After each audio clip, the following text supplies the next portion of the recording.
These are the times that try men's souls. The summer soldier and sunshine patriot will, in these times of crisis, shrink from the service of his country. But he that stands it now deserves the love and thanks of every man and woman. Thomas Paine, from The Crisis, 1776.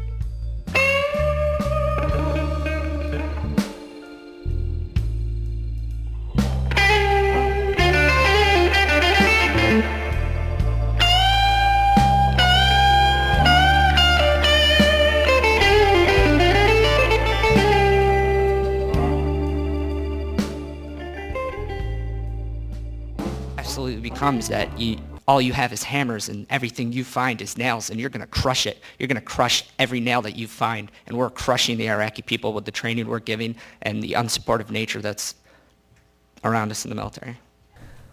Hi, this is Anthony Arnove. I'm here with Dar Jamail. Dar, we're at the Winter Soldier hearings in Washington, D.C. What have been some of the highlights for you of attending this gathering? It's really been profound for me, actually, to hear, after so many years reporting on Iraq from strictly the Iraqi side of the story, of what the occupation has caused in their lives and what it's like living under U.S. occupation, to actually now hear the stories from the soldiers themselves. This is what we did, this is why we did it. So many of them apologizing to the Iraqi people. I want to apologize to all the people in Iraq. And I want to take this time to apologize to the Iraqi people. And that until people hear about what is going on with this war, it will continue to happen and people will continue to die. I am sorry for the things that I did. I am no longer the monster that I once was. The Iraq Veterans Against the War Winter Soldier is so critical because we have the soldiers themselves talking about, really, even there's been people on panels ridiculing what Bush said, and so different times, one soldier throwing his medals on the ground and saying, "I will not be a tool of this administration anymore." Another one today tearing up a certificate he was given by General Petraeus. General Petraeus, you pinned this on me in Babylon in 2003 following the October 16th incident. I will no longer be a puppet for your personal gain and for your political career. The soldiers themselves are so outraged by this propaganda. The rules of engagement have been broadly defined and loosely enforced to protect U.S. service members at the expense of the Iraqi people. And anyone who tells you different is either a liar or a fool. When we first crossed the Kuwait-Iraq border at Az-Zubair in March 2003, we were operating under Geneva Convention guidelines and were authorized to shoot anyone wearing a military uniform except for medical and religious personnel unless they had surrendered. By the time we got to Baghdad, however, I was explicitly told by my chain of command that I could shoot anyone who came closer to me than I felt comfortable with if that person did not immediately move when I ordered them to do so, keeping in mind I don't speak Arabic. My commander told me that our mission was, and I quote, "to kill those who need to be killed and save those who need to be saved." And that was it. During both tours of Iraq, it seemed like we raided countless residences. I couldn't even begin to give you a figure. Most of the time, we'd show up like 3 o'clock in the morning, early hours of the morning, bust in the house, raid the house, systematically clear every room, pointing semi-automatic and automatic weapons in their faces and screaming at them in a language that they don't understand. I don't know where the intelligence was coming from for this stuff, but we barely ever found anything in these houses. A lot of times they're just homes of families, and we throw everyone out on the front, out of their own homes in the front yard. Excuse me, did I hear that right? Fire on all taxi cabs? The Lieutenant Colonel replied back, like, "You heard me, trooper, fire on all taxi cabs." People doubt that the Iraq Veterans Against the War have credibility. It seems to me that they would have more credibility than these armchair generals who have never served, who send people into war, who lie about the cause of war, and who then do not have to directly bear the consequences of the war in the way the soldiers and their families have. I think that between 12 and 15 people need to testify before Henry Waxman's committee or some other committee to investigate a number of issues regarding the war. The average American at this point thinks that only 3,000 U.S. soldiers have died in Iraq. They don't know what's happening in Iraq. But we also don't know unless we are listening and watching Democracy Now! For 1 week, on all of the networks, show the truth. Show the babies dead on the ground. Show the women with their legs blown off by cluster bombs. Show the soldiers dead and dying. For 1 week, Americans would say no. That war is not the answer to conflict in the 21st century. Democracy Now!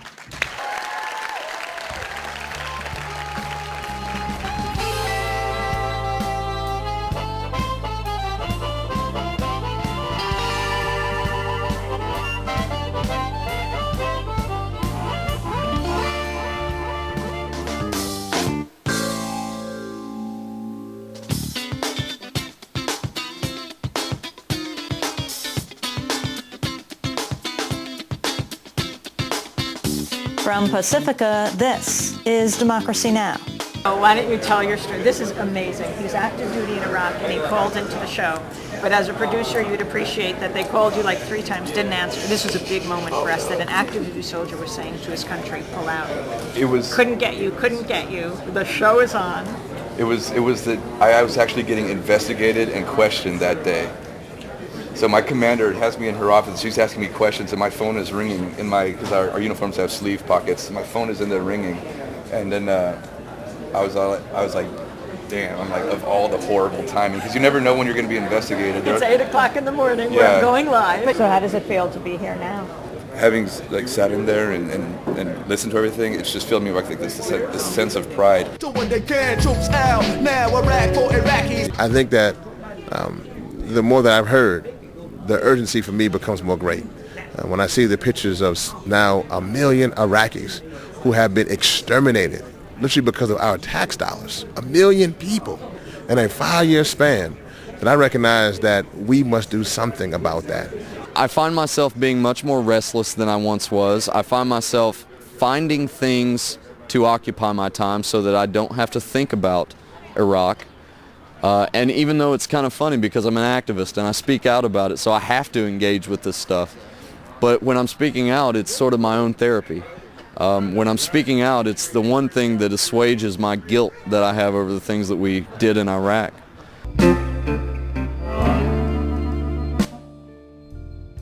During the deployment, shortly after, my unit lost dozens of Marines for failing random drug tests, over 6 from my platoon alone. The fact that we're at a gathering with so many Iraq War veterans and none of them appear to have encountered al-Qaeda in Iraq isn't surprising at all.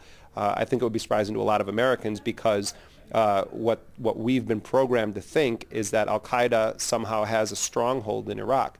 I mean, the U.S. military and the occupation is like flypaper for al-Qaeda.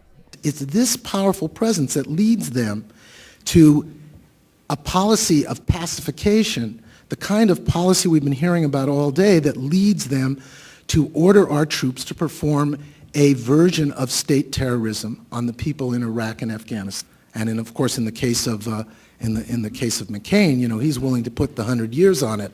The fact is that Barack Obama is going to keep, as is Hillary Clinton, the U.S. Embassy in place. It's the largest embassy in world history, 500 CIA operatives, 100 acres of land. I mean, just a massive abomination. The document even commented on the probability of overwhelming resistance in the United States to such an aggressive use of the military for offensive wars, noting ominously that public approval could not be obtained without, and this is their statement, quote, some catastrophic and catalyzing event like a new Pearl Harbor, which of course they got at 9/11.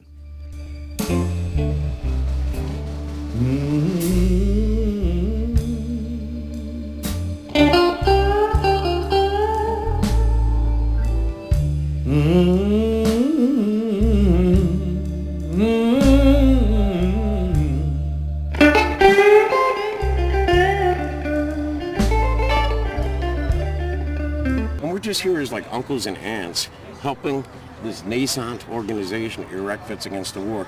This organization is not only going to rock America, it's going to rock the world. People in the West ask me why it's like that, and I say it's cause I got the right to fight back. Used to be a big believer in diplomacy, till I was staring down the barrel of your goals for me. Initial invasion, because I was in Baghdad, On the day that Baghdad fell, in April 9th of 2003, people were saying Baghdad fell in 21 days. But many Iraqis and people who were living in Iraq like myself were saying Baghdad fell in 13 years. We were living under sanctions and bombings and continuous foreign intervention for 13 years. So when we speak about the US intervention in Iraq, I think we should look at it on the bigger picture. Iraqi casualties, because usually the Iraqi side has this number, more or less. Now we stand on, it's between 100,000 and 1 million. No one knows how much the number is. My personal experience taught me that you can never put a human face on casualties. Each one of these casualties, they need years and years and years of description to speak about their life and the loss that their loved ones are living. You can't put the noise of explosions in the casualties list. You can't put the voice of moms crying on casualties lists. You can't put the faces of children who are missing their parents on casualties lists. The intention of the war to be about oil. We are in a situation where 5 oil companies, Exxon, Chevron, BP, Shell, and Total, have just signed, within the last week, contracts to get oil to go into Iraq. Anyone with any sense of Iraqi history recognizes the names of these companies. These are the exact same companies that from the end of World War II until 1970 owned all of Iraq's oil. They owned it, they controlled it, and they controlled Iraq's fate because of owning the oil. Since they were kicked out in the early 1970s, they've been trying to get back in. This is the second or third and maybe the largest pot of oil in the world, depending on who's counting. This oil is sitting there like a gleaming prize at the end of the finishing line. And believe me, they have been planning and plotting to get it. These 5 contracts are the tip of the iceberg. The intent is to get the Iraqis to pass a law that would put everything back the way it was in the 20s. And that the most important thing is for the occupation to end, and all of the occupation to end, all of the contractors to leave, all of the companies to leave, all of the soldiers to leave, so that Iraqis can pick up the pieces for themselves. Thank you all very, very much.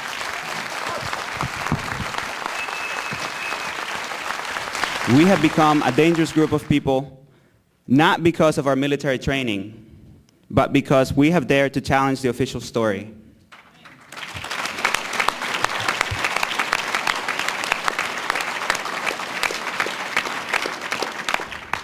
Because as members of the military, we have dared to share our experiences. Because we have dared to think for ourselves. Because we have dared to analyze and be critical. Because we have dared to follow our conscience. Because we have dared to go beyond patriotism to embrace humanity. As IVAW's longtime friend and advisor Stan Goff once said, we are still soldiers. We're just not their soldiers anymore. We are your new winter soldiers. Thank you.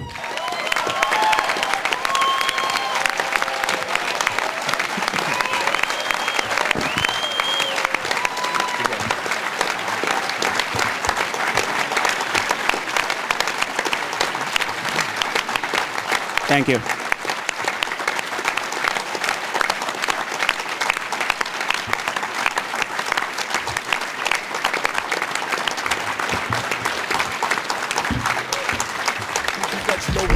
Nigga, fuck the president's speeches. I'm baptized by America and covered in leeches. The dirty water that bleaches your soul and your facial features, drowning you in propaganda that they spit through the speakers. And if you speak about the evil that the government does, the Patriot Act to track you to the type of your blood. They try to frame you and say you was trying to sell drugs and throw a federal indictment on niggas to show you love. This shit is run by fake Christians.